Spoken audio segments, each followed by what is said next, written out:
Fifth house, আমাদের কুণ্ডলী বা বার্থ চার্টের ফিফথ হাউসকে আমরা বলি হাউস অফ চাইল্ড, মানে সন্তানের ঘর।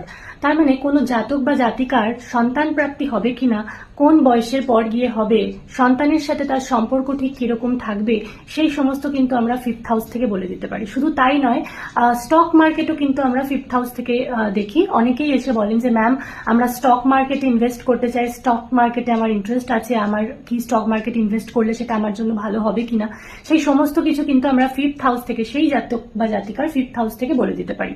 স্পেশালি সেখানে কোন প্ল্যানেট বসে আছে বা কোন প্ল্যানেটের দৃষ্টি রয়েছে, বা সেই হাউসের লর্ড কোন প্ল্যানেট রয়েছে, সেইটা কোন হাউসে বসে রয়েছে, অনেক কিছু দেখে কিন্তু আমাদের সেটা বলতে হয়, নির্ধারণ করতে হয়।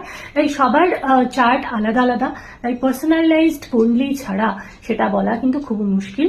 পার্সোনালাইজড কুণ্ডলী যদি কেউ তৈরি করে নিতে চাও এবং নিজের প্রত্যেকটা হাউস নিয়ে বিস্তারিত জানতে চাও, তাহলে অবশ্যই স্ক্রিনে দেওয়া নম্বরে যোগাযোগ করে আমাদের সাথে কথা বলে নিতে পারো এবং বুক করে নিতে পারো তোমার স্লটটা।